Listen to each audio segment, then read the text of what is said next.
Hi, this is Scott Garibay, and today we're going to talk about Dungeons and Dragons and we're going to talk about it in context to OSR games.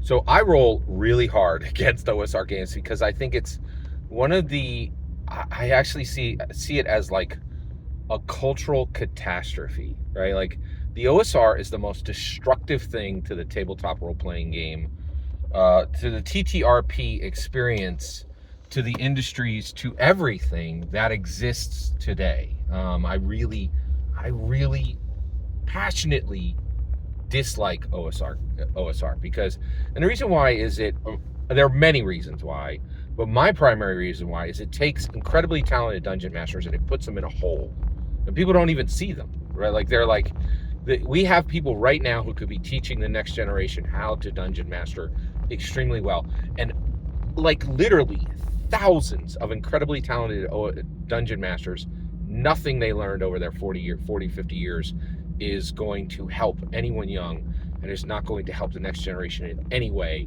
because they're sticking their heads in the ground like a bunch of ostriches, is playing these crusty tomes that you got to blow dust off the cover of, and wasting outrageous amounts of wisdom and talent and passion is just wasted in the OSR, and it's shocking and terrible and horrible, and I really dislike the OSR. Okay, so me saying all that again to you would not be useful, but let's talk about an OSR champion who tells people why people hate the OSR, right?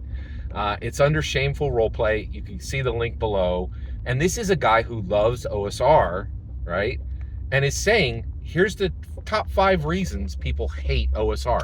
And I think the thing I love, and a good mentor of mine was like, it's true when the person who's incented the most to not say it says it. So this is an OSR guy saying the quiet part loud, right? But I also have receipts, right? So that the OSR is absolutely sucks, and is just abominable for the TTRP experience overall. So Tabletop Family, he's got a great channel, right? And he's because he's new and he's fascinating to watch, right? He's a new dungeon master. We don't see that many passionate new dungeon masters. They're pretty rare, right? And so he ran Shadow Dark for his family. And what happens in every single OSR game happened to his son, right? So his son is in this game, right? So he brings his son and he runs this game for his son. And what happens in every OSR game happens, right? Hey, son, let's build this character together. And his son's like excited. Yes, I want to build a human fighter. I'm not sure what he built, but he's like, and his name is Charful Facts, right? And he's got an awesome axe, and he has this shiny armor, and I'm excited about him. Let's start playing Shadow Dark. And then his character dies, right? Immediately, like happens in every OSR game, because every OSR player character ever built is garbage, and it's literally not worth the paper it was printed on, right? Or written on. It's not even worth the 15 cents for a single white piece of paper, right? So, and his dad is like, your character that you spent all that time building is dead. Aren't we having fun? Right? And his father literally, this is on his video, right? Like, said, it sucked. He was mad. His father describes his son's experience with Shadow Dark as, it sucks. He was mad. Guess what they're still playing today? Shadow Dark. That poor boy is stuck provisioning his father's joy, right? It's supposed to be the opposite. Fathers are supposed to provision the joy of their sons, right? But this guy is there and so desperately wants to play OSR, and any young person in the world does not want to be trapped in these horrible black and white, terrible writing, terrible layout games, right? Like, compared to Dungeons and Dragons, which is literally the best art in the world, the best writing in the world, the best layout in the world, millions of dollars spent on design. Nobody wants this GarageBand energy, black and white copies, right? Like, of 4-decade-old dust tomes, right? And so he's trapped. That kid is trapped, right? Let me get to the point. All right. Shameful roleplay. He says these are the 5 reasons that people hate OSR. 1, it's hard to get people interested in OSR. 100%. That's because of the terrible art, right? Everybody's like, this is a 380, the current PHP, this is a 384 page book with 7 pages of index, world-class art, millions of dollars invested in writing and layout. This is a work of art. And you want me to play this poorly, this black and white? The entire book is black and white. What?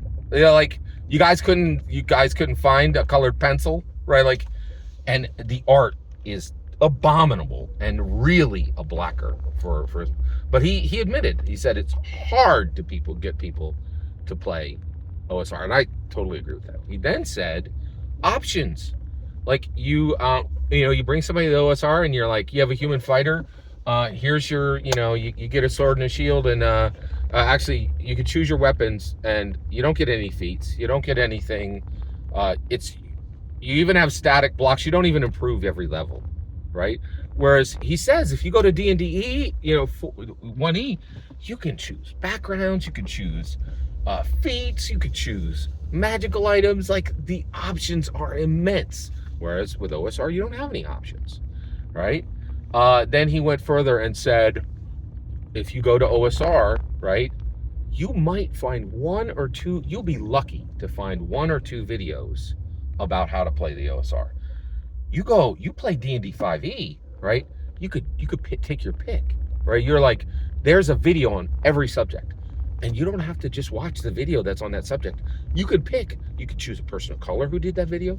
You could choose, an LGBT who did that video. You could choose somebody with green hair who did that video. There will be 5 deep on every subject. Whereas on OSR, you'll be lucky to find 1 or 2, and many subjects will not even be discussed. There'll be no auxiliary content, right? Next, they rarely meet high-level campaigns. It's extremely rare to have high-level campaigns, and the reason why, and this is me saying this, is OSRs are about game master empowerment, and every player has to suck. Every player has to be a dirt farmer. You can't get good at anything. They're like, remember, you're a shameful dirt farmer, and let's see if you can swing your sword.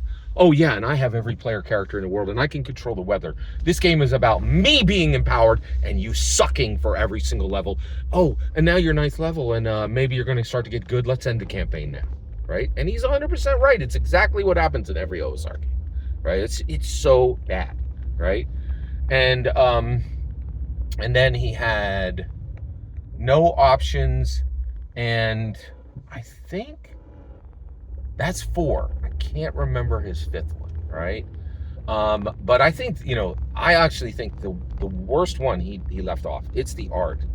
OSR art is pure garbage, right? And I'm not just saying that.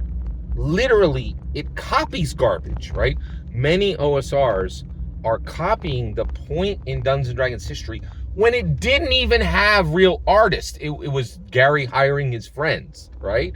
They're not copying full-color Jeff Easley, right? I'm like, if you're going to do OSR, copy full-color Jeff Easley. Like, why are you, copying this garbage art from 1976, which is literally art done from people who weren't artists, but were literally just Gary's friends, right? Like, it's so bad, right? So I really want to say thank you to Shameful Roleplay for really highlighting exactly why we all hate OSR games, right? And I really hope that people watch this and are like, yes, they do, OSR games do suck.